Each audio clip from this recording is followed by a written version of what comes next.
Hello friends, வணக்கம். Welcome to Nilamagan time channel. இன்னைக்கு நம்ம பார்க்க போகிற தலைப்பு ஜிஎஸ்டி கேன்சலேஷனுக்கு ஆன்லைனில் நம்மளாவே எப்படி அப்ளை பண்ணுறது அப்படிங்கிறத பற்றி பார்க்க போகிறோம். வாங்க வீடியோ போகலாம். ஜிஎஸ்டி வெப்சைட்டுடைய லாகின் பேஜுக்கு வந்துருங்க. அதாவது லாகின் அப்படிங்கிறத கிளிக் பண்ணி உள்ளே போயிட்டு உங்களுடைய லாகின் டீட்டெயில்ஸ்லாம் கொடுத்துட்டு உள்ளே வந்துருங்க. உள்ளே வந்ததுக்கு அப்புறம் இதில் பார்த்தீங்கன்னா சர்வீசஸ் அப்படின்னு இருக்கும். டாப்பில் பாருங்கள் சர்வீசஸ் அப்படின்னு இருக்கும். அது பக்கத்துலேயே வந்து சின்ன டவுன் ஏரோ இருக்கும். அதை கிளிக் பண்ணுங்கள். கிளிக் பண்ணதுக்கு அப்புறம் ரெஜிஸ்ட்ரேஷன் அப்படிங்கிறத கிளிக் பண்ணிங்க. கிளிக் பண்ணதுக்கு அப்புறம் application for cancellation of registration அப்படின்ட்டு பாருங்க, அதை கிளிக் பண்ணுங்க. கிளிக் பண்ணதுக்கு அப்புறம் இதில் வந்து பார்த்தீங்கன்னாக்கா basic details, cancellation details, verification 3 step தான் இருக்கும். ஃபர்ஸ்ட் வந்து பார்த்தீங்கன்னா பேசிக் டீட்டெயில்ஸ். இது வந்து நம்மளுடைய டீட்டெயில்ஸ்லாம் அப்படியே இருக்கும். அதாவது உங்களுடைய GST number, legal name, address இது எல்லாமே இருக்கும். இதெல்லாம் வந்து கரெக்டாக இருக்கான்னு பார்த்துங்க. அதுக்கு கீழே பார்த்தீங்கன்னாக்கா அட்ரஸ் ஃபார் ஃபியூச்சர் கரஸ்பாண்டன்ஸ். இதுக்கு வந்து அதாவது ஃபியூச்சரில் ஏதாவது தொடர்பு கொள்ளணும்னா எந்த அட்ரஸில் நீங்கள் இருக்கீங்க அப்படிங்கிறத வந்து கேட்குறாங்க. அதாவது அட்ரஸ் சேம் அஸ் எபோ அப்படின்னாக்க மேலே உள்ள அட்ரஸில் தான் இருக்கீங்க அப்படின்னாக்க நீங்கள் வந்து இந்த செக் பாக்ஸை வந்து டிக் பண்ணிங்க. டிக் பண்ண உடனே இந்த அட்ரஸ் வந்து மேலே உள்ள அட்ரஸ் எல்லாம் கீழே ஃபில் ஆகிக்கும். இப்போ வந்து கீழே எல்லாமே ஃபில் ஆகிடுச்சு. இதுக்கப்புறம் அப்படியே கீழே வாங்க. கீழே வந்ததும் சேவ் அண்ட் கண்டினியூ அப்படிங்கிறத கிளிக் பண்ணுங்கள். கிளிக் பண்ணுறது இப்போ வந்து நெக்ஸ்ட் வந்து கேன்சலேஷன் டீட்டெயில்ஸ். அதாவது என்ன ரீசனுக்காக நீங்கள் வந்து கேன்சல் பண்ணுறீங்க அப்படிங்கிறத வந்து செலக்ட் பண்ணலாம். இப்போ வந்து இதில் வந்து இதை கிளிக் பண்ணுங்கள்.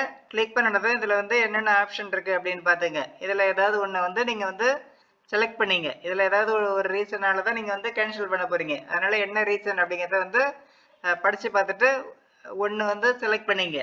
செலக்ட் பண்ணிவிட்டு அதுக்கப்புறம் எந்த டேட்லேருந்து கேன்சல் பண்ண விரும்புகிறீங்க. அதாவது நீங்கள் ஒரு 20 டேஸ் இல்லை அதாவது ஒரு 20 டேஸ் 25 டேஸ் பிஃபோர் டேட்டு போடலாம். பட் வந்து நீங்கள் அந்த பிஃபோர் டேட்டு போடுறீங்க அப்படின்னா அதுக்கப்புறம் வந்து நீங்கள் எந்த ஒரு டிரான்சாக்ஷனும் இருக்கக்கூடாது. அதாவது சேல்ஸு பர்ச்சேஸ் எதுவுமே இருக்கக்கூடாது. அப்படின்னா நீங்கள் வந்து போட்டுக்கலாம். அது மாதிரி எதுவுமே இல்லை அப்படிங்கிற பட்சத்தில். இல்லைன்னாக்கா நீங்கள் கரெக்டாக அந்த சேல்ஸு பர்ச்சேஸ்லாம் முடிஞ்சதும் அந்த டேட்டை வந்து போட்டுங்க. இல்லைன்னா நீங்கள் என்னைக்கு கேன்சலேஷன் அப்ளை பண்ணுறீங்களோ அந்த டேட்டோட போட்டுங்க. போட்டுட்டு அப்படியே கீழே வாங்க. கீழே வந்தீங்கன்னாக்கா டேக்ஸ் பேயபிள் ஆன் ஸ்டாக். இப்போ வந்து நீங்கள் ஏதாவது கட்ட வேண்டியது இருக்குது அப்படின்னா இங்கே வந்து காமிக்கும். நீங்கள் வந்து இப்போ பர்ச்சேஸ் பண்ணியிருப்பீங்க, ஸ்டாக் வச்சுருப்பீங்க, அதெல்லாம் கணக்கு காமிக்கணும். ஏன்னா ஒரு வேளை வந்து நீங்கள் வந்து சேல்ஸ் வந்து பண்ணிடலாம். ஏதாவது பொருள் வந்து நம்ம வாங்குறதே பர்ச்சேஸ் பண்ணுறது எல்லாமே வந்து சேல் பண்ணுறது தான்.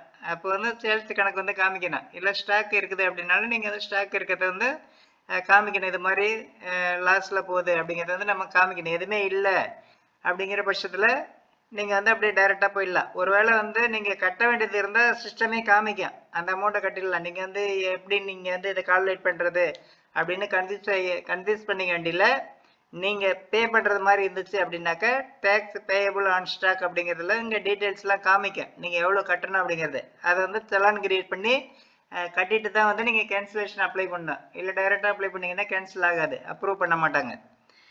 இதுக்கப்புறம் அப்படியே கீழே வந்துடுங்க. கீழே வந்தது இப்போ வந்து உங்களுடைய கேஷ் லெட்ஜர் பேலன்ஸ் இருக்குது அப்படின்னாக்கா நீங்கள் வந்து அந்த கேன்சலேஷன் அப்ளை பண்ணுறதுக்கு முன்னாடி ரீஃபண்டுக்கு வந்து அப்ளை பண்ணிவிட்டு அதுக்கப்புறம் தான் நீங்கள் வந்து கேன்சலேஷன் பண்ணணும். ரீஃபண்ட் பண்ணுறது வந்து வேறு ஆப்ஷன் இருக்குது. அதில் போய்ட்டு தான் நம்ம ரீஃபண்ட் பண்ணோம். இது கேன்சலேஷன் எப்படி பண்ணுறது அப்படிங்கிறத பற்றி பார்த்துட்ருக்கோம். அதனால் கேன்சலேஷன் எப்படி பண்ணுறதுங்கிறத பற்றி டீட்டெயிலாக சொல்லிடுறேன். இப்போ வந்து இதில் வந்து கேஷ் லெட்ஜர் பேலன்ஸ் உங்களுக்கு இருக்குதுன்னா நீங்கள் வந்து ரீஃபண்டுக்கு வந்து அப்ளை பண்ணிவிடுங்க. இப்போ நம்ம வந்து போயிட்டு கேன்சலேஷனுக்கு அப்ளை பண்ணுறது மாதிரி ரீஃபண்ட் ஆப்ஷனாக இருக்குது, அதுலேயே மேலே இருக்குது.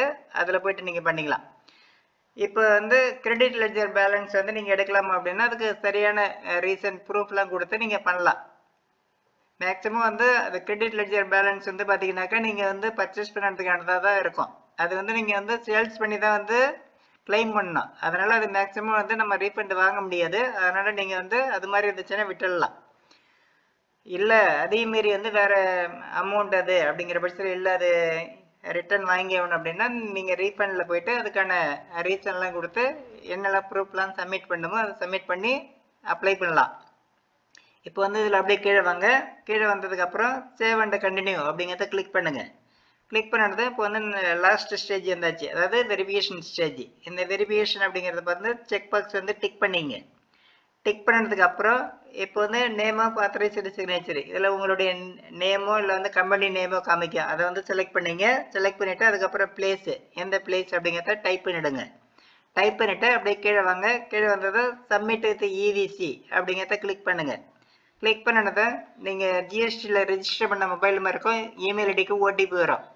அதில் ஏதாவது ஒரு ஓடிபியை இந்த கட்டத்தில் என்டர் பண்ணுங்கள். என்டர் பண்ணிவிட்டு வேலிடேட் ஓடிபி அப்படிங்கிறத கிளிக் பண்ணுங்கள்.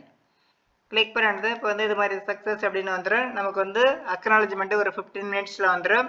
இது எத்தனை நாளில் கேன்சலேஷன் ஆகும் அப்படின்னாக்க இது வந்து வெரிஃபை பண்ணிவிட்டு உங்களுக்கு வந்து ஒரு மினிமம் வந்து 1 or 2 டேஸில் கூட ஆகிடுது. ஏன்னா இது நான் கேன்சலேஷன் பண்ணி 2 டேஸ்லேயே வந்து எனக்கு அப்ரூவ் ஆயிடுச்சு. அதே மாதிரி வந்து மினிமம் ஒரு 2 or 3 டேஸில் ஆகிடும். மேக்ஸிமம் ஒரு 15 டேஸில் அப்ரூவ் ஆகிடும். இதுக்கப்புறம் வந்து நீங்கள் வந்து ஃபைனலாக வந்து ஃபைனல் ரிட்டர்ன், அதாவது ஜிஎஸ்டிஆர் 10 வந்து அப்ளை பண்ணணும். ஜிஎஸ்டிஆர் 10 வந்து ஃபைல் பண்ணணும். அது ஃபைல் பண்ணாதான் நீங்கள் வந்து ப்ராப்பராக வந்து ஜிஎஸ்டி வந்து க்ளோஸ் பண்ணியிருக்கீங்கன்னு அர்த்தம். ஜிஎஸ்டிஆர் 10 எப்படி ஃபைல் பண்ணுறது அப்படிங்கிற வீடியோ நம்ம சேனலில் ஏற்கனவே போட்டிருக்கோம். அந்த வீடியோ பார்த்து நீங்கள் ஃபைல் பண்ணிக்கலாம். இல்லைனாலும் ஃபியூச்சரில் இப்போ வந்து நெக்ஸ்ட் வந்து லேட்டஸ்ட் வீடியோ வந்து அடுத்ததாகவோ இல்லை அதுக்கு அடுத்ததாக வந்து ஜிஎஸ்டிஆர் 10 வரும். நம்ம சேனல் நீங்கள் பார்த்துக்கலாம். இப்போ வந்து இது வரலாம் பார்த்தது நம்ம வந்து ஜிஎஸ்டிஆர் அதாவது ஜிஎஸ்டி கேன்சலேஷன் ஆஃப் ரெஜிஸ்ட்ரேஷன் எப்படி பண்ணுறது அப்படிங்கிறத பற்றி பார்த்துருக்கோம். இந்த வீடியோ பார்த்து யாரெல்லாம் வந்து ஜிஎஸ்டி கேன்சல் பண்ணுறீங்களோ, அதாவது பிஸ்னஸ் லாஸ் ஆகிடுச்சு இல்லை பிஸ்னஸ்லாம் க்ளோஸ் பண்ணியாச்சு அப்படிங்கிற பட்சத்தில் ஜிஎஸ்டி கேன்சல் பண்ணோம் அப்படின்னாக்க நீங்களாவே ஆன்லைனில் வந்து அப்ளை பண்ணிக்கலாம். இந்த வீடியோ பிடிச்சிருந்தா லைக் பண்ணுங்கள், ஃப்ரெண்ட்ஸுங்க எல்லாருக்கும் ஷேர் பண்ணுங்கள், கமெண்ட் பண்ணுங்கள். நம்ம சேனலை புதுசாக விசிட் பண்ணுறவங்க மறக்காமல் சப்ஸ்கிரைப் பண்ணுங்கள். நன்றி, வணக்கம்.